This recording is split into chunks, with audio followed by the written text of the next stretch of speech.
International Gestational Surrogacy, which I'm going to refer to in this paper as IGS, is a burgeoning global trend. It is a form of medical tourism that entails individuals, typically from richer Western nations, employing women in developing countries as gestational surrogates. India has been a pioneer in providing this service, so I focus today on the experiences of Americans and Indians engaging in IGS contracts. This presentation is part of a larger research paper that uses a multitude of media sources to understand how both surrogates and those purchasing gestational services negotiate the surrogacy process. For this condensed paper, I will reference a few select media examples to illustrate two main themes in my research: the role of altruism in the surrogacy process and differing perceptions of parent-child bonding. Unlike traditional surrogacy, in which surrogates donate their own egg, gestational surrogates are not genetically related to the babies they carry. Many women who cannot become pregnant or who cannot sustain pregnancies still have viable eggs. Thus, the individual or couple purchasing gestational services flies to India to drop off their egg and sperm sample, which is then artificially inseminated into the surrogate. Throughout the pregnancy, the genetic parents are kept up to date on the child's health via email and ultrasounds. 9 months later, the couple returns to the clinic to pick up their newborn and carry it home to the U.S. India is such a popular destination for IGS because of the low fees and legal acceptance of the process. Despite the cost for travel, medical expenses, and payment to the surrogate, IGS in India is still significantly cheaper than entering into a contract with a surrogate in the United States. Estimates vary, but the whole process can cost between $45,000 and over $60,000 in the U.S. and only between $10,000 and $28,000 in India. The reality of IGS is that most, if not all, international surrogates are economically motivated.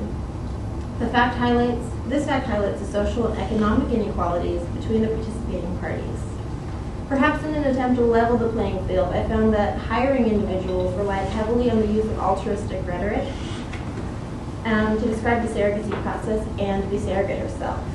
This language is also coupled with the construction of multiple victim categories that describe both the surrogate and the genetic parents. One episode of the Oprah Winfrey Show, titled "Wombs for Rent," exemplifies this point. The episode showcases the stories of multiple middle-class American couples utilizing gestational services from surrogates in India. Each of the couples focused their praise on the supposed altruism of their surrogates for providing them access to their biological children. And the American women underscored their own victimhood based on what they saw as a failure in their bodies to produce children or to respond to fertility treatments. However, the surrogates are described as victims as well. Indeed, their collective victimhood is described as an implicit outcome of their gender, culture, and interaction with Westerners. This generalized victimization relies on the neocolonial assumption that all women from poorer countries are, in the words of Laura Agustin, tremendously disadvantaged, poor, oppressed, coming from violent societies and have no choices. It also brings into question why the financial motivations of Western surrogates are often left uninterrogated. A similar segment on NPR offers other examples of how relationships between surrogates and hiring couples are often depicted as reciprocal and altruistic from the Western perspective. One caller, Mark, speaks about him and his wife's two experiences with IGS. According to Mark, quote, "The benefits to the surrogate over there are unbelievable. $5,000 to a surrogate over there changes their lives. They can buy a rickshaw." End quote. It is important to Mark to bring attention to his own altruistic motives and make clear that he is not exploiting women overseas. Yet he frequently refers to the people over there, underscoring the physical as well as cultural distance that lies between him and his surrogate. Finally, his vision of a rickshaw being a completely life-changing acquisition is patronizing and reveals his disconnectedness with the surrogate's life and actual goals. The comfort that Mark draws from the symbolic rickshaw allows him to equate the complex transaction of working as a surrogate mother with a tangible item that can be purchased in a marketplace, as is his baby.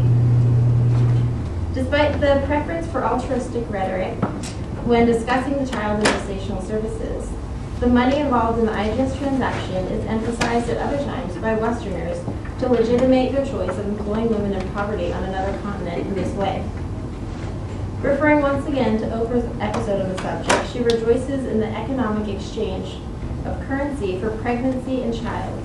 In her words, as life-changing as the experience is for new parents, it is equally life-changing for surrogates in India. According to Dr. Patel, each woman receives a payment of approximately $5,000, which is equivalent to almost 10 years' salary. Lisa Lane says the money has allowed some families to move to nice family homes and to provide a good education for their children. Thus, in an odd reversal of priorities, American couples utilizing international surrogates embrace the financial aspect of the transaction as a crucial part of their international altruism. They frame it as if they are trading different forms of the gift of life. Like a skewed exchange rate, the magnitude of financial payment for gestational services is inflated in an attempt to equate it with the commodity the couple is receiving, their genetic child. It is interesting that although pregnancy is the experience that these women seek so earnestly, the stories of the pregnant surrogates are replaced by explanations of money and justifications against exploitation. Lisa Ling again reports that when Western couples are not only acting as benefactors, but as cultural ambassadors.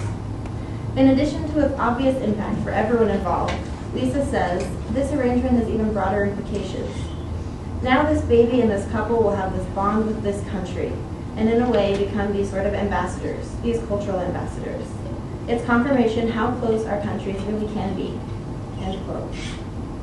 Despite the rather poetic nature of this statement, it is obvious that the couples using IGS are enjoying the financial benefits more than the cultural encounters. In this odd reinvention of the child's birth country, it is not apparent that the families will maintain any meaningful connection with India after this experience is over.